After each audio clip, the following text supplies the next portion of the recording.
ಎಲ್ಲರಿಗೂ welcome back to my channel. ಹೌದು, ಇವತ್ತಿನ ಬ್ಲಾಗಲ್ಲಿ ಏನಪ್ಪ ಎಲ್ಲ ಹೋಗ್ತಿದ್ದೀರಾ ಅಂತ ಅಂದ್ಕೊತಿದ್ದೀರಾ. ಹೌದು, ಇವತ್ತು ನಾನು ನಮ್ಮನೆಯವರು ಒಂದು ಟೆಂಪಲ್ಗೆ ಹೋಗ್ತಾ ಇದ್ದೀವಿ. ಅದು ಯಾವ ಟೆಂಪಲ್ ಅಂತ ನಿಮಗೆ ಮುಂದೆ ವೀಡಿಯೋದಲ್ಲಿ ಗೊತ್ತಾಗುತ್ತೆ. ತುಂಬ ಒಂದು ಒಳ್ಳೆ ಟೆಂಪಲ್ ಆ್ಯಂಡ್ ಒಳ್ಳೆಯ ವಿಷಯ ಇದೆ ಅದರಲ್ಲಿ. ಹೌದು, ಹಾಗೆ ನಾನು ಇವತ್ತು ಹಾಕಿರೋಂಥ ಒಂದು ಸೀರೆ ಬಂದು ರೆಡ್ ಕಲರ್ ಸ್ಯಾರಿ. ತುಂಬ ದಿನಗಳೇ ಆಗಿತ್ತು ತೊಗೊಂಡು, ಆದರೆ ವೇರ್ ಮಾಡಿರಲಿಲ್ಲ. ಒಂದು ಸಲ ವೇರ್ ಮಾಡಿದ್ದೆ, ಕಂಫರ್ಟಬಲ್ ಅನಿಸಿರಲಿಲ್ಲ. ಅದಕ್ಕೆ ತುಂಬ ರೆಡ್ ಇರುತ್ತೆ ಅಂತ ಆಗ್ತಿರಲಿಲ್ಲ. ಆದರೆ ಯಾಕೋ ಇವತ್ತು ಹಾಕೋಬೇಕಂತ ಅನ್ನಿಸ್ತು, ಹಾಗಾಗಿ ವೇರ್ ಮಾಡಿದ್ದೀನಿ. ಮಕ್ಕಳನ್ನೆಲ್ಲ ಸ್ಕೂಲಿಗೆ ಕಳಿಸಿ ಬೆಳಗ್ಗೆ ಬೇಗ ಅವ್ರಿಗೆಲ್ಲ ಟಿಫನ್ನ ಒಟ್ಟಿಗೆ ಕಳಿಸ್ಬಿಟ್ಟು ಮಕ್ಕಳನ್ನ ಬಿಟ್ಟು ನಾವು ಹೊರಡ್ತಾ ಇದ್ದೀವಿ. ಹೋಗ್ತಾ ನಿಮಗೆ ಹೇಳ್ತೀನಿ ನಾವು ಎಲ್ಲಿಗೆ ಹೋಗ್ತಾ ಇರೋದು ಅಂತ.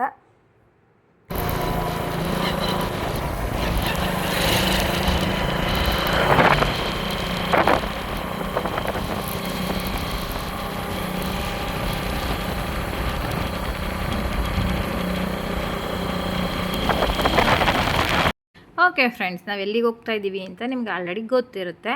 ಆದರೆ ಇವತ್ತು ನಾವು ಹೋಗ್ತಾ ಇರೋದು ಭೂವರ ಸ್ವಾಮಿಗೆ. ಅಂದರೆ ನಿಮಗೆಲ್ಲ ಗೊತ್ತೇ ಇದೆ, ಭೂವರ ಸ್ವಾಮಿ ಅಂದರೆ ಭೂಮಿಗೆ ಸಂಬಂಧಪಟ್ಟಿರುವಂಥ ದೇವಸ್ಥಾನಕ್ಕೆ. ಮುಂದಕ್ಕೆ ಅದು ನಾನು ಈಗ ಹೇಳ್ತೀನಿ. ಆದರೆ ಈಗ ನಾವು ಹೋಗ್ತಿರೋವಂಥ ಒಂದು ಊರು ಪಾಂಡುಪುರ. ಹೌದು, ಈ ಪಾಂಡುಪುರ ನಿಯರಲ್ಲೇ ನಮಗೆ ಒಂದು ಕುಂತಿ ಬೆಟ್ಟ ಅಂತ ಸಿಗುತ್ತೆ. ಹೌದು, ಈಗ ನಿಮಗೆ ತೋರಿಸ್ತಾ ಇದ್ದೀನಿ. ಅದರಲ್ಲಿ ಸ್ವಲ್ಪ ಗಿಡಗಳೆಲ್ಲ ಇದೆ, ಮರ ಇರೋದ್ರಿಂದ ಬೆಟ್ಟ ಸ್ವಲ್ಪ ಹೈಡ್ ಆಗಿದೆ. ಮುಂದೆ ಹೋಗ್ತಾ ನಿಮಗೆ ಕ್ಲಿಯರಾಗಿ ಪಿಕ್ಚರ್ ತೋರಿಸ್ತೀನಿ. ಈ ಒಂದು ವಿಡಿಯೋ ಏನಕ್ಕೆ ಮಾಡಿದೆ ಅಂದರೆ, ಕುಂತಿ ಬೆಟ್ಟ ಅಂದರೆ, ಈ ಕುಂತಿ ಬೆಟ್ಟ ನಾನು ಒಂದು 7th ಸ್ಟ್ಯಾಂಡರ್ಡ್ ಇದ್ದಾಗ ನಾನು, ನಮ್ಮ ಭಾವ, ನಮ್ಮ ಅಕ್ಕ ಎಲ್ಲರೂ ಈ ಒಂದು ಬೆಟ್ಟಕ್ಕೆ ಬಂದಿದ್ವಿ. ಅಷ್ಟು ನೆನಪಿಲ್ಲ, ಸ್ವಲ್ಪ ನೆನಪಿದೆ. ಒಟ್ಟಿನಲ್ಲಿ ಬೆಟ್ಟನ ನಾನು ತುಂಬ ಟ್ರೆಕ್ಕಿಂಗ್ ಚೆನ್ನಾಗಿ ಮಾಡಿದ್ವಿ. ನಮ್ಮ ಮನೆಯವರೆಲ್ಲ ಟ್ರೆಕ್ಕಿಂಗ್ ಮಾಡಿದ್ವಿ, ತುಂಬ ಚೆನ್ನಾಗಿದೆ. ಅದು ಹಂಗೆ ಟ್ರಿಕ್ಕಿನೂ ಇದೆ, ತುಂಬ ಚೆನ್ನಾಗಿದೆ. ಟ್ರೆಕ್ ಮಾಡೋರಿಗೆ ಒಳ್ಳೆ ಜಾಗ, ನೀವು ಹೋಗಿ ಬರ್ಬೋದು.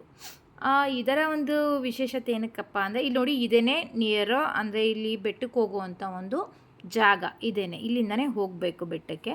ಅಲ್ಲಿ ಮೇಲೆ ನಿಮಗೆ ಇದಾಕಿದ್ದಾರೆ. ಹೋಗ್ತಾನೆ ಅಲ್ಲಿ ಬೆಟ್ಟ ಆಲ್ರೆಡಿ ಕಾಣಿಸ್ತಾ ಇದೆ, ಅದೇ ಕುಂತಿ ಬೆಟ್ಟ. ಕುಂತಿ ಬೆಟ್ಟ ಅಂತ ಯಾಕೆ ಹೆಸರು ಬಂತು ಅಂತಂದರೆ, ಇಲ್ಲಿ ಕುಂತಿನುವೆ ಪಾಂಡವರು ಅಂದರೆ ಕುಂತಿನುವೆ ಅವರ ಮಕ್ಕಳುಗಳು ವನವಾಸದ ಟೈಮಲ್ಲಿ ಬಂದು ಇಲ್ಲಿ ವಾಸ ಆಗಿದ್ರಂತೆ. ಹಾಗಾಗಿ ಈ ಒಂದು ಬೆಟ್ಟನ ಕುಂತಿ ಬೆಟ್ಟ ಅಂತ ಕರೀತಾರೆ. ಕುಂತಿ ಬೆಟ್ಟ ಅಂತ ಕರೀತಾರೆ. ಯಾಕಪ್ಪ ಕುಂತಿ ಬೆಟ್ಟ ಅಂತ ಕರೀತಾರೆ ಅಂದರೆ, ಇದಕ್ಕೆ ಮಾಮೂಲಿ ನಿಮ್ಗೆ ಗೊತ್ತೇ ಇದೆ, ಇಲ್ಲಿ ಪಾಂಡವರು ವಾಸ ಆಗಿದ್ರು. ಅಂದರೆ ಕುಂತಿ ಜೊತೆ ಅವರ ಮಕ್ಕಳು ವನವಾಸದ ಟೈಮಲ್ಲಿ ಈ ಬೆಟ್ಟದಲ್ಲಿ ಆಶ್ರಯ ತಗೊಂಡಿದ್ರು. ಅಂದರೆ ಇಲ್ಲೇ ವನವಾಸನ ಮಾಡ್ತಿದ್ರು ಅಂತ ಒಂದು ಪ್ರಸಿದ್ಧಿ ಇದೆ. ನನಗೆ ತುಂಬ ಖುಷಿ. ಹಾಗೆ ಹೋಗುವಾಗ ನಮ್ಮ ಮನೆಯವ್ರು ಅಂದರು, ಬೆಳಗ್ಗೆ ಮನೆಯಿಂದ ಹೊರಡುವಾಗಲೇ ಅಂದರು, ಛತ್ರಿ ಇಲ್ಲ ಅಂದರೆ ಜರ್ಕಿನೋ ಟೋಪಿ ತಗೋ ಅಂತ. ಆದರೆ ನಾನು ಅವೆಲ್ಲ ಯಾರು ಹೊತ್ಕೊಂಡು ಹೋಗ್ತಾರೆ. ಇನ್ನೊಂದು ನಮ್ಮ ಓಲೋ ಗಾಡಿ ಹೋಗ್ತಿರಲಿಲ್ಲ, ನಾವು ಇನ್ನೊಂದು ನಮ್ಮ ಒಂದು ಪಲ್ಸರ್ ಗಾಡಿನ ತೊಗೊಂಡು ಹೋಗ್ತಾಯಿದ್ವಿ. ಹಾಗೆ ಅದೆಲ್ಲ ಹೋಗಿ ಎಲ್ಲಿಡೋದು, ಸುಮ್ಮನೆ ಕಳೆದೋಗುತ್ತೆ ಅಂತ ನಾನು ಬೇಡ ಅಂತ ಅಂದೆ. ಸರಿ ಅಂದ್ಬಿಟ್ಟು ನಾನು ಸುಮ್ಮನೆ ಅಲ್ಲಿ ಹೋದರೆ ಅರ್ಧಕ್ಕೆ ಪಾಂಡುಪುರ ಇನ್ನೇನು ರೀಚ್ ಆದ್ವಿ. ಆದರೆ ಮಳೆ ಬಂತು, ಹಾಗಾಗಿ ಅಲ್ಲೇ ಒಂದು 5 ನಿಮಿಷ ವೆಯ್ಟ್ ಮಾಡಿದ್ವಿ. ಮಳೆ ತುಂಬ ಜೋರಾಗಿ ಬರ್ತಾಯಿತ್ತು. ನೋಡಿ ಹೀಗೆ ಬರ್ತಿದೆ. ಹೀಗೆ ಉದ್ದಕ್ಕೆ ಈ ಥರನೇ ಮಳೆ ಆಯಿತು ಅಂದರೆ ಭಾರಿ ಕಷ್ಟ ಆಗುತ್ತೆ ಬರೋದು. ಯಾಕೆಂದರೆ ಮಕ್ಕಳು ಸಹ 4:30ಗೆಲ್ಲ ಬಂದುಬಿಡ್ತಾರೆ, ಅದು ಒಂದಿದೆ. ಅಷ್ಟರಲ್ಲಿ ನಾವು ಮನೆ ರೀಚ್ ಆಗಬೇಕು.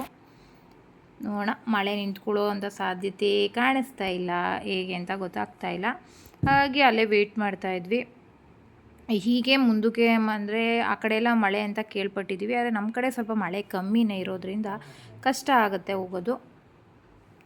ಫ್ರೆಂಡ್ಸ್, ಹೇಗೋ ಗೊತ್ತಿಲ್ಲ, ಸ್ವಲ್ಪ ಮಳೆ ನಿಂತ್ಕೊಂತು. ಈಗ ಹಾಗೆ ಹೋಗ್ತಾಯಿದ್ದೀವಿ. ಹೋಗ್ತಾ ಮಳೆ ಇಲ್ಲ ಅನ್ಕೋತೀನಿ. ಏಕೆಂದರೆ ಗಾಳಿ ಹೇಗೆ ಬರುತ್ತೋ ಹಾಗೆ ಮಳೆ ಬರುತ್ತೆ ಅಂತ. ಈ ಕಡೆ ಮಾತ್ರ ಇದೆ ಮಳೆ. ನೋಡೋಣ, ಆದರೂ ಚೆನ್ನಾಗಿದೆ. ನಾವು ನಮ್ಮ ಮನೆಯವರು ಈ ರೀತಿ ಒಂದು ಡ್ರೈವ್ ಹೋಗಿರೋದು ಇದೇ ಫಸ್ಟು ಮಳೆಯಲ್ಲಿ. ತುಂಬ ಚೆನ್ನಾಗಿದೆ. ತುಂಬ ದಿನದ ಗ್ಯಾಪು ಈ ಥರ ಒಂದು ಡ್ರೈವಿಂಗ್ ಹೋಗ್ತಿರೋದು. ಹೋಗ್ತಾ ನಿಮಗೆಲ್ಲ ಗೊತ್ತೇ ಇದೆ, ಆ ಕಡೆ ಸೈಡು ಫುಲ್ ಎಲ್ಲರೂ ಸೇವಂತಿ ಹೂವು ಕೇಳಿದ್ದೀರಲ್ವ, ಆ ಹೂವನ್ನು ಜಾಸ್ತಿ ಹಾಕ್ತಾರೆ ಈ ಕಡೆ ಸೈಡು. ಎಲ್ಲಿ ನೋಡಿದ್ರು ಅದೇ ಗಿಡನೇ ಕಾಣಿಸ್ತಿತ್ತು, ಅದೇ ಒಂದು ಫ್ಲವರು. ಅದು ರೋಡ್ಗೆ ಎಷ್ಟು ಚೆನ್ನಾಗಿ ಒಂದು ಚೆನ್ನಾಗಿ ಕಾಣಿಸುತ್ತೆ ಅಂದರೆ, ಎಲ್ಲೋ ಒಂದು ಪಿಕ್ಚರು ತುಂಬ ಚೆನ್ನಾಗಿ ಕಾಣಿಸುತ್ತೆ. ನನಗಂತೂ ತುಂಬ ಖುಷಿಯಾಯಿತು ಅದು ನೋಡಿ. ಅದು ಹೇಗೆ ಮೇಂಟೈನ್ ಮಾಡ್ತಾರೆ, ಅಲ್ಲೊಂದು ಬೋರಲ್ಲಿಲ್ಲ ಏನಿಲ್ಲ, ಹೇಗೆಲ್ಲ ಮೇಂಟೈನ್ ಮಾಡ್ತಾರೆ ಅದನ್ನು ಹಾಗೆ ಇರೋದಕ್ಕೆ ಅಂತ ಅನ್ನಿಸ್ತು. ಎಲ್ಲ ಅವ್ರವ್ರಿದ್ದು ನಂಗೆ ಗೊತ್ತಿಲ್ಲ. ಹೋಗ್ತಾ ಮಳೆ ಸ್ಟಾಪ್ ಆಯಿತು. ನಮ್ಮ ಪುಣ್ಯಕ್ಕೆ ಹೋಗ್ತಾ ಮಳೆ ಇಲ್ಲ. ಎಲ್ಲೋ ಒಂದೆರಡು ಹನಿ ಆಗ್ತಾಯಿತ್ತು, ಗಾಳಿ ಆ ಕಡೆ ಬೀಸುತ್ತೋ ಆ ಕಡೆಗೆ. ಹಾಗೆ ಹೋಗ್ತಾ ನಾವು ಒಂದೆರಡು ಕಡೆ ಸ್ಟಾಪ್ ಮಾಡ್ಕೊಂಡು ಹೋದ್ವಿ. ಏಕೆಂದರೆ ನನಗೆ ಟ್ರಾವೆಲ್ ಮಾಡಿ ತುಂಬ ದಿನಗಳೇ ಆಗಿರೋದ್ರಿಂದ ನನಗಂತೂ ಆಗಲೇ ಇಲ್ಲ ಲಾಂಗ್ ಡ್ರೈವ್ ಮಾಡೋಕ್ಕೆ. ಹಾಗೆ ಅಲ್ಲಲ್ಲೇ ಸ್ಟಾಪ್ ಮಾಡ್ಕೊಂಡು ಹೋದ್ವಿ. ನಮ್ಮ ಮನೆಯವರು ಸ್ವಲ್ಪ ಸ್ಪೀಡಾಗಿ ಹೋದರು, ಏಕೆಂದರೆ ವಾಪಸ್ ರಿಟರ್ನ್ ಮಕ್ಕಳನ್ನ ಕರ್ಕೊಬರೋದಕ್ಕೆ ನಾವೇ ಬರಬೇಕು. ಹಾಗಾಗಿ ರಿಟರ್ನು ಬರಲೇಬೇಕು ಬೇಗ ಅನ್ನೋದಕ್ಕೆ ಹೊರಟ್ವಿ. ಪಿಕ್ಚರ್ ಮಾತ್ರ ತುಂಬ ಚೆನ್ನಾಗಿದೆ. ಇಲ್ಲಿ ಈ ದೇವಸ್ಥಾನಕ್ಕೆ ನಾವು ಭೂವರ ಸ್ವಾಮಿಗೆ ಹೋಗ್ತಿರೋದು ಏನಕ್ಕೆ ಅಂದರೆ, ನಾವು ನಮ್ಮದೊಂದು ಜಾಗದ ಒಂದು ವಿಷಯವಾಗಿ ಅಲ್ಲಿ ಹೋಗಿ ಬಂದರೆ ಒಳ್ಳೆಯದಾಗತ್ತೆ. ಅಲ್ಲಿ ಹೋಗಿ ಮಣ್ಣು ತಂದರೆ ಇಲ್ಲ ಮನೆ ಕಟ್ಟಬೇಕು ಅನ್ನೋರು ಇಟ್ಟಿಗೆ ತೊಗೊಬಂದರೆ ಅಲ್ಲಿ ಮನೇನೋ ಇಲ್ಲ ಸೈಟ್ ಮಾರಬೇಕು, ನಮ್ಮ ಸೈಟ್ ಬರ್ತಾ ಇಲ್ಲ ನಮ್ಮ ರೇಟ್ಗೆ ಅನ್ನೋರು ಆ ಒಂದು ಭೂವರದ ಸ್ವಾಮಿ ದೇವಸ್ಥಾನಕ್ಕೆ ಹೋಗಿ ಅಲ್ಲಿಯ ಮಣ್ಣು ತೊಗೊಬಂದು ಪೂಜೆ ಮಾಡಿ ಸಂಕಲ್ಪ ಮಾಡಿ ಮನೆಯಲ್ಲಿ ಡೈಲಿ ಪೂಜೆ ಮಾಡಿದ್ರೆ ನಮ್ಮ ಏನು ಅಂದ್ಕೊಂಡಿದ್ದೀವೋ ಅದು ನಮ್ಮಂಗೆ ಆಗುತ್ತೆ. ಅಂದರೆ ನಾವು ಏನು ಅಂದ್ಕೊಂಡಿದ್ದೀವೋ ಅದು ಆಗುತ್ತೆ ಅನ್ನೋದು ಒಂದು ಅಲ್ಲಿಯ ಪ್ರತೀತಿ. ಪ್ರತಿಯೊಬ್ಬರು ಅಷ್ಟೇ, ಯಾರಂತ ಕೇಳಬೇಡಿ, ಪ್ರತಿಯೊಬ್ಬರು ಸಹ ಮನೆ ಕಟ್ಟುವಾಗೂ ಅಷ್ಟೇ, ಏನಾರ ಸೈಟಿನ ಪ್ರಾಬ್ಲಮ್ ಇದ್ದರೂ ಅಷ್ಟೇ ಮನೆಗೆ ಮುಂಚೆ ಕೈ ಹಾಕೋ ಮುಂಚೆ ಈ ದೇವಸ್ಥಾನಕ್ಕೆ ಹೋಗಿ ಬಂದೇ ಇರ್ತಾರೆ, ಯಾರು ಬೇಕಾದರೂ ಅಷ್ಟೇ. ಹಾಗೆ ಇದು ಎಂಟ್ರೆನ್ಸು. ಇಲ್ಲಿಂದನೇ ನಾವು ದೇವಸ್ಥಾನಕ್ಕೆ ಹೋಗಬೇಕು. ಮೊದಲಾದರೆ ಆ ಕಡೆ ದಾರಿ ಇತ್ತು, ಅದು ಕ್ಲೋಸ್ ಮಾಡಿಬಿಟ್ಟು ಈ ಕಡೆ ಒಂದು ದಾರಿ ಮಾಡಿದ್ದಾರೆ. ಯಾಕೆ ಅಂದರೆ ಈ ಒಂದು ದೇವಸ್ಥಾನಕ್ಕೆ ಈಗ ಒಂದು ದೊಡ್ಡದ ಮಟ್ಟದಂತಹ ಒಂದು ಇದನ್ನು ಕಟ್ತಾ ಇದ್ದಾರೆ, ಕೆಲಸ ಮಾಡ್ತಾ ಇದ್ದಾರೆ. ವಿಗ್ರಹಗಳಾಗಲಿ ಪ್ರತಿಯೊಂದಾಗಲಿ ಅದು ಕೆಲಸ ನಡೀತಾ ಇದೆ. ಹಾಗಾಗಿ ಜಾಗಗಳನ್ನ ಚೇಂಜ್ ಮಾಡಿದೆ. ನೀರು ತುಂಬ ಜಾಸ್ತಿ ಇದೆ, ಆಳ ಇದೆ ಅನಿಸುತ್ತೆ. ಎಲ್ಲದಕ್ಕೂ ಬ್ಯಾರಿಗೇಟ್ ಹಾಕಿದ್ದಾರೆ ಆ ಕಡೆಯಿಂದ, ಯಾರೂ ಹೋಗಬಾರ್ದು, ನೀರೊಳಗಡೆ ಇಳಿಬಾರ್ದು ಅಂತ. ಎಲ್ಲಿ ತಿರುಗಿ ನೋಡಿದ್ರು ಬರೀ ನೀರೇ ಕಾಣಿಸ್ತಿದೆ. ಈ ಕೇರಳದಲ್ಲಿ ನಾವು ನೋಡಿದಾಗ ಎಲ್ಲಿ ತಿರುಗಿದ್ರು ಬರೀ ನೀರೇ ಕಾಣಿಸುತ್ತಲ್ಲ, ಆ ಫೀಲ್ ಆಗ್ತಿತ್ತು ನನಗೆ. ಆ ತೆಂಗಿನ ಮರ ಮಧ್ಯದಲ್ಲಿ ಎಲ್ಲ ಕಡೆನೂ ಅಲ್ಲಿ ನೋಡಿ, ಅಲ್ಲೆಲ್ಲ ಮಧ್ಯದಲ್ಲಿ ನೀರೊಳಗಡೆ ಮಧ್ಯದಲ್ಲಿ ತೆಂಗಿನ ಮರ ಕಾಣಿಸ್ತಿದೆ ನನಗೆ. ಅದು ಹೇಗೆ ಅಂತಲೇ ಗೊತ್ತಾಗ್ತಾಯಿಲ್ಲ, ಅದೇನು ಮಧ್ಯದಲ್ಲಿದೆಯೋ ಸೈಡಲ್ಲಿದೆಯೋ ಗೊತ್ತಿಲ್ಲ. ಹೋಗ್ತಾ ತುಂಬ ಚೆನ್ನಾಗಿ ಅನಿಸ್ತು. ಆಗ ನಾವು ಹೋಗುವಷ್ಟರಲ್ಲಿ 1:30 ಮೇಲೆ ಕ್ಲೋಸ್ ಆಗಿಬಿಡುತ್ತೆ ದೇವಸ್ಥಾನ, ಇನ್ನು 3:30ಗೆ ತೆಗೆಯೋದು. ಹಾಗಾಗಿ ನಾನೇನು ಮಾಡಿದೆ, ಪ್ರಸಾದಕ್ಕೆ ಹೋಗೋಣ ಅಂದ್ಬಿಟ್ಟು ಹಣ್ಣು ಕಾಯಿನ ತೊಗೊಂಡು ಪ್ರಸಾದಕ್ಕೆ ಬಂದು ನಿಂತ್ಕೊಂಡ್ವಿ. ಇಲ್ಲಿ ತುಂಬ ಚೆನ್ನಾಗಿ ಪ್ರಸಾದ ಕೊಡ್ತಾರೆ. ಹೌದು, ಬಾತುನು ಮೊಸರನ್ನ ಕೊಟ್ಟಿದ್ದರು, ತುಂಬ ಚೆನ್ನಾಗಿತ್ತು. ಈರುಳ್ಳಿ ಬೆಳ್ಳುಳ್ಳಿನೇ ಹಾಕಿಲ್ಲ ಅವರು, ಆದರೂ ಏನು ಟೇಸ್ಟಾಗಿತ್ತು ಅಂದರೆ ಪ್ರಸಾದನ ತುಂಬ ಚೆನ್ನಾಗಿತ್ತು ಪ್ರಸಾದ. ಬೇಕಾದ್ರೆ ಬರೋರು ಬೇಕಾದ್ರೆ ಪ್ರಸಾದಕ್ಕೆ ಯಾರು ಬೇಕಾದ್ರೆ ಅನ್ನ ಸಂತರ್ಪಣೆಗೆ ಏನಾರು ದಾನ ಮಾಡ್ಬೋದು. ಹಾಗೆ ನಾವು ಊಟ ಮುಗಿಸ್ಕೊಂಡು ಬಂದ್ವಿ. ಅಲ್ಲಿ ಮುಂಚೆನೇ ಮಣ್ಣುಗಳನ್ನು ಮಡಗಿರ್ತಾರೆ, ಗುಡ್ಡೆ ಆ ಕಡೆ ಎಲ್ಲ ರೈಟ್ ಸೈಡಲ್ಲಿ ಮಡಗಿರ್ತಾರೆ. ಆ ಮಣ್ಣನ್ನ ಸಂಕಲ್ಪ ಮಾಡಿಕೊಂಡು ಮನೆ ದೇವ್ರ ಹೆಸ್ರು ಹೇಳ್ಕೊಂಡು ಈ ದೇವ್ರ ಹೆಸ್ರು ಹೇಳ್ಕೊಂಡು ನಾವು 11 ಸುತ್ತು ಸುತ್ತಬೇಕಾಗತ್ತೆ. ಅಂದರೆ ಮಣ್ಣನ್ನು 5 ಇಡಿ ಮಣ್ಣನ್ನು ತೊಗೋಬೇಕಾಗತ್ತೆ. ನಾನು 2 ಇಡಿ ತೊಗೊಂಡೆ, ನಮ್ಮ ಮನೆಯವ್ರು 3 ಇಡಿ ತೊಗೊಂಡ್ರು. ಏನು ಕೆಲಸ ಇದೆಯೋ ಅದನ್ನು ಮನಸ್ಸಲ್ಲಿ ಅಂದ್ಕೊಂಡು ನಮ್ಮ ಮನೆ ದೇವ್ರು ನೆನೆಸ್ಕೊಂಡು ಈ ದೇವ್ರನ್ನ ಅಂದರೆ ಭೂವರ ಸ್ವಾಮಿನ ನೆನೆಸ್ಕೊಂಡು ಆ ಒಂದು ಕವರ್ ಕೊಟ್ಟಿರ್ತಾರೆ, ಆ ಕವರ್ಗೆ 3 ಇಡಿ ಹಾಕ್ಕೊಂಡು 11 ರೌಂಡು ನೀವು ಸುತ್ತಬೇಕಾಗತ್ತೆ. 11 ರೌಂಡು ನೆನಪಿಸ್ಕೊಂಡು ದೇವ್ರನ್ನ ಸುತ್ತಬೇಕು. ಆಮೇಲೆ ನಮಗೆ 3:30 ಮೇಲೆ ಇದು ಡೋರ್ ಓಪನ್ ಆಗುತ್ತೆ. ಅಂದರೆ ಕ್ಲೋಸ್ ಮಾಡಿರ್ತಾರೆ ನೀಟಾಗಿ, ಅಲ್ಲೆಲ್ಲ ತಾರಿಸಿ ತೊಪ್ಪೆ ಹಾಕಿ ರಂಗೋಲಿ ಹಾಕಿ ದೇವರಿಗೆ ತಿರ್ಗಾ ಅಭಿಷೇಕನೋ ಇಲ್ಲ ಪೂಜೆನೋ ಮಾಡಿನೇ ಓಪನ್ ಮಾಡೋದು ಡೋರ್ನ. ಹಾಗೆ ಅಲ್ಲಿ ಟಿಕೆಟ್ ಕೌಂಟ್ರ್ ಇರುತ್ತೆ, 200 ರೂಪಾಯಿ ಕೊಡ್ತು ಅಂದರೆ ನಿಮಗೆ ಈ ಮಣ್ಣು ಆ್ಯಂಡ್ ಇಟ್ಟಿಗೆಗಳನ್ನ ತೊಗೊಂಡಿರ್ತೀವಲ್ಲ ಆ ಸಂಕಲ್ಪ ಮಾಡಿಸ್ಬೇಕಾಗತ್ತೆ. ಆ ಒಂದು ರಸೀದಿ ಕೊಡ್ತಾರೆ 200 ರೂಪಾಯಿ ಕೊಟ್ಟು. ಆ ರಸೀದಿನ ಅದ್ರ ಒಳಗಡೆ ಕವರ್ ಒಳಗಡೆ ಹಾಕಿ ನೀವು ಸಂಕಲ್ಪಕ್ಕೆ ಒಂದು ಟೇಬಲ್ ಕೊಟ್ಟಿರ್ತಾರೆ ಮುಂದೆಗಡೆನೆ, ದೇವರು ಮುಂದೆಗಡೆ ಒಂದು ಕೂತ್ಕೊಳ್ಳೋಕ್ಕೆ ಸಂಕಲ್ಪಕ್ಕೆ ಜಾಗ ಮಾಡಿದ್ದಾರೆ. ಅಲ್ಲಿ ಹೋಗಿ ನೀವು ಅದನ್ನು ಇಟ್ಟುಬಿಟ್ಟು ಪೂಜೆ ಮಾಡಿಸ್ಬೇಕಾಗುತ್ತೆ. ಮುಂದೆ ನಮಗೆ ಆ ವಿಡಿಯೋದಲ್ಲಿ ನಾನು ತೋರಿಸ್ತೀನಿ. ಇದು ಒಂದು ದೇವಸ್ಥಾನದ ಪಿಕ್ಚರು. ಅಂದರೆ ನಾವು ಏನು ಸುತ್ತುತ್ತಾ ಇದ್ದೀವಲ್ಲ ಆ ಒಂದು 11 ರೌಂಡ್ ನಮ್ಗೆ ಹೇಳಿದರು. 11 ರೌಂಡ್ ಸುತ್ಕೊಂಡು ಬಂದು ಸಂಕಲ್ಪ ಮಾಡಿಸಿ ನೀವು. ಆಮೇಲೆ ನೀವು ಸಂಕಲ್ಪ ಮಾಡಿಸಿದ್ಮೇಲೆ ದೇವ್ರ ದರ್ಶನ ಮಾಡ್ಕೊಂಡು ಹೋಗಿ ಅಂತ. ಮುಂದೆ ಈ ಒಂದು ಮಣ್ಣನ್ನು ತೊಗೊಂಡು ಏನು ಮಾಡ್ಬೋದು ಅನ್ನೋದನ್ನು ಈ ವಿಡಿಯೋದಲ್ಲೇ ನಿಮಗೆ ನಾನು ಮುಂದೆ ತಿಳಿಸ್ಕೊಡ್ತೀನಿ. ಯಾರೂ ಸ್ಟಾಪ್ ಮಾಡ್ದೇ ವಿಡಿಯೋ ನೋಡಿ, ಎಲ್ಲೂ ಸ್ಕಿಪ್ ಮಾಡಬೇಡಿ. ಮುಂದೆ ಒಳ್ಳೆಯ ಮಾಹಿತಿ ಇದೆ. ಯಾರೆಲ್ಲ ಮನೆ ಕಟ್ಟಬೇಕು, ಯಾರಿಗೆಲ್ಲ ಸೈಟಿನ ಪ್ರಾಬ್ಲಮ್ ಇದೆ ಅವರೆಲ್ಲರೂ ಹೋಗಿ ಬರ್ಬೋದು. ತುಂಬ ಒಳ್ಳೆ ಮಾಹಿತಿ ಆ್ಯಂಡ್ ಒಳ್ಳೆ ವಿಷಯ ಅಂತ ಹೇಳ್ಬೋದು. ಹೋಗಿರೋರಿಗೆಲ್ಲ ಆಗಿದೆ. ಎಲ್ಲರೂ ಒಳ್ಳೆ ವಿಷಯ ಅಂದರೆ ಒಳ್ಳೆ ವಿಷಯಗಳನ್ನ ಶೇರ್ ಮಾಡ್ಕೊಳ್ಳೋದಕ್ಕೆ ತಪ್ಪಿಲ್ಲ. ಇನ್ನೂ ನಮಗೆ ಡೋರ್ ಓಪನ್ ಆಗಿರಲಿಲ್ಲ, ಅಂದರೆ 3:30ಗೆ. ಹಾಗೆ ವೆಯ್ಟ್ ಮಾಡ್ತಾಯಿದ್ವಿ. ಇಲ್ಲೇ ನಮಗೆ ಸಂಕಲ್ಪ ಮಾಡಿಸೋದು. ಆ ಟೇಬಲ್ ಮೇಲೆ ನಾವು ತಂದಿರೋಂಥ ಮಣ್ಣನ್ನು ಇರಿಸಿ ನಮಗೆ ಸಂಕಲ್ಪ ಮಾಡಿಕೊಡ್ತಾರೆ. ಹಾಗೆ ಎಲ್ಲರೂ ವೆಯ್ಟ್ ಮಾಡ್ತಾಯಿದ್ದಾರೆ. 3:30 ಅಂತ ಹೇಳಿದ್ರು, ಇನ್ನೊಂದು ಹಾಫ್ ಆನ್ ಅವರಲ್ಲಿ ನಮಗೆ ಸಂಕಲ್ಪ ಮಾಡ್ತಾರೆ. ಹಾಗೆ ನಮ್ಮದು ಸಹ 11 ರೌಂಡು ಸುತ್ತಬಿಟ್ಟು ನಾವು ಬಂದ್ವಿ ಕೂತ್ಕೊಳ್ಳೋಣ ಅಂತ ವೆಯ್ಟ್ ಮಾಡ್ತಾಯಿದ್ದೀವಿ.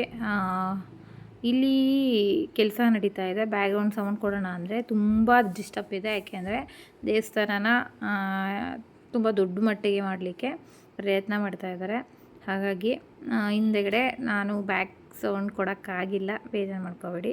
ಇನ್ನೇನು ಓಪನ್ ಮಾಡೋ ಟೈಮು ದೇವಸ್ಥಾನ.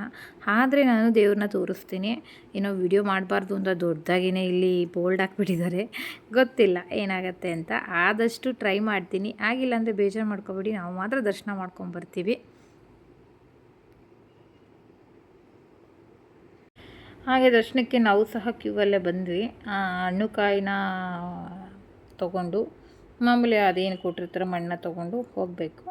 ಈ ಒಂದು ಮಣ್ಣು ಕೊಟ್ಟಿರ್ತಾರಲ್ಲ, ಈ ಮಣ್ಣನ್ನು ಏನಪ್ಪ ಮಾಡೋದು ಅಂದರೆ, ನಿಮ್ಮ ಮನೆಗೆ ತೊಗೊಂಡೋಗಿ ಹಳದಿ ಬಟ್ಟೆ ಮಾಡಿ, ಅಂದರೆ ಒಂದು ವೈಟ್ ಬಟ್ಟೆ ತೊಗೊಂಡು ಅದಕ್ಕೆ ಸ್ವಲ್ಪ ಅರಿಶಿನ ಹಚ್ಚಿ ಹಳದಿ ಬಟ್ಟೆ ಮಾಡಿ ಈ ಮಣ್ಣನ್ನು ಹಾಕಿ ಅದಕ್ಕೆ ಒಂದು ಸ್ವಲ್ಪ ಅರಿಶಿನ ಕುಂಕುಮ ಹಾಕಿ ನಿಮ್ಮ ಮನೆ ದೇವ್ರ ಮುಂದೆ, ಅಂದರೆ ಇದು ದೇವ್ರದ್ದೊಂದು ಫೋಟೋ ಕೊಡ್ತಾರೆ.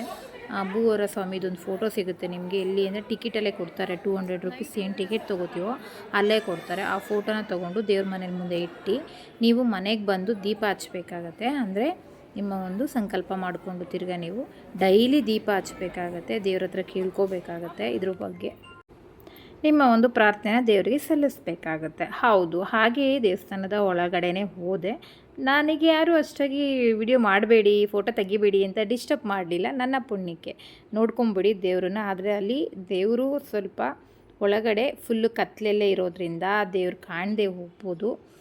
ಸಾರಿ. ಹಾಗೆ ಅಲ್ಲಿಂದ ಬಂದು ಇಲ್ಲಿ ಒಂದು ವೆಂಕಟೇಶ್ವರ ದೇವಸ್ಥಾನ ಇದೆ. ಇದು ಲಕ್ಷ್ಮೀ ವೆಂಕಟೇಶ್ವರ ಪದ್ಮಾವತಿ ವಿಗ್ರಹ. ಇದಂತೂ ನನಗೆ ತುಂಬ ಇಷ್ಟ ಆಯಿತು. ಯಾಕೆ ಅಂದರೆ ತುಂಬ ಹತ್ರದಿಂದ ನೋಡ್ಬೋದು. ಇನ್ನೂ ಒಂಥರ ನಮ್ಮನೆ ದೇವರಲ್ವಾ, ಹಾಗಾಗಿ ಇನ್ನೂ ಒಂದು ಸ್ಪೆಷಲ್ ಆಗಿರುವಂಥ ಒಂದು ಟ್ರೀಟ್ಮೆಂಟ್ ಆ್ಯಂಡ್ ಸ್ಪೆಷಲ್ ಆಗಿರುವಂಥ ಒಂದು ಭಕ್ತಿನೇ ಬಂದುಬಿಡುತ್ತೆ ವೆಂಕಟೇಶ್ವರನ ನೋಡಿದ್ರೆ.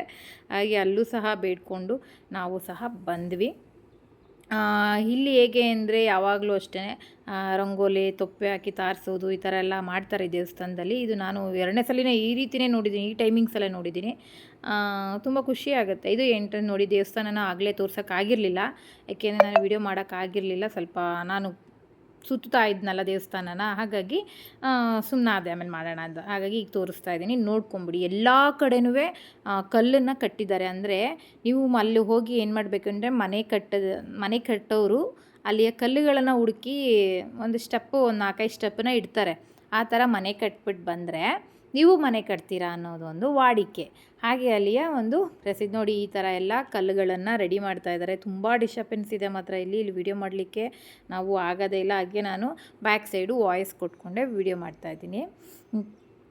ಇದು ಇನ್ನೂ ಈ ಒಂದು ನಾನು ಆಲ್ರೆಡಿ ಆಗಲೇ ಬಂದು 2 ವರ್ಷ ಆಯಿತು. ಇದು ಇನ್ನೂ ಒಂದು 3 ಇಯರ್ಸ್ ಆಗುತ್ತೆ ಅನಿಸುತ್ತೆ ಫುಲ್ಲು ಕಂಪ್ಲೀಟ್ ಆಗಲಿಕ್ಕೆ. ಅಲ್ಲಿಂದ ನಾವು ವಾಪಸ್ ಬಂದ್ವಿ ರಿಟನ್ನು.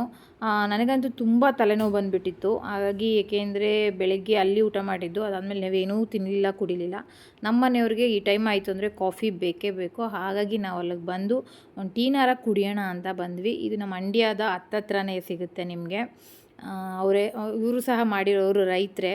ಅಂದರೆ ನಿಮಗೆಲ್ಲ ಗೊತ್ತೇ ಇದೆ, ಗೌರ್ಮೆಂಟವರು ರೋಡ್ ಮಾಡಲಿಕ್ಕೆ ಒಂದಷ್ಟು ಜಾಗಗಳನ್ನ ತೊಗೊಂಡಾಗ ಅವ್ರ ಗದ್ದೆಗಳೆಲ್ಲ ಹೋಯ್ತಲ್ಲ, ಹಾಗಾಗಿ ಅವ್ರವ್ರ ಜಾಗಗಳಲ್ಲಿ ಒಂದಷ್ಟು ಜಾಗಗಳಲ್ಲಿ ಯೂಸ್ ಮಾಡಿಕೊಂಡು ಈ ಥರ ಮಾಡ್ಕೊಂಡಿದ್ದಾರೆ. ಓಕೆ ಫ್ರೆಂಡ್ಸ್, ಯಾರಿಗೆಲ್ಲ ನನ್ನ ವಿಡಿಯೋ ಇಷ್ಟ ಆಯಿತು ಅವರೆಲ್ಲ ಲೈಕ್ ಮಾಡಿ, ಶೇರ್ ಮಾಡಿ. ಹಾಗೆ ಇನ್ನೂ ಯಾರೆಲ್ಲ ನನ್ನ ಚಾನಲ್ನ ಸಬ್ಸ್ಕ್ರೈಬ್ ಮಾಡದೆ ನೋಡ್ತಾ ಇದ್ರು ಅವರೆಲ್ಲ ದಯವಿಟ್ಟು ಹೋಗಿ ಈಗಲೇ ಸಬ್ಸ್ಕ್ರೈಬ್ ಆಗಿ ಅಂತ ಹೇಳ್ತಾ, ಎಲ್ಲರಿಗೂ ಮನೆ ಕಟ್ಟಬೇಕು, ನಾನು ಒಂದು ಸೈಟ್ ತೊಗೋಬೇಕು, ನಾನು ಒಂದು ಮನೆ ಕಟ್ಟಬೇಕು ಅನ್ನೋ ಒಂದು ಆಸೆ ಎಲ್ಲರಿಗೂ ಇರುತ್ತೆ. ಪ್ಲೀಸ್ ಆ ದೇವಸ್ಥಾನಕ್ಕೆ ಹೋಗಿ ಒಂದು ಸಲ ಬನ್ನಿ ಅಂತ ಹೇಳ್ತಾ ಎಲ್ಲರಿಗೂ ಶುಭರಾತ್ರಿ.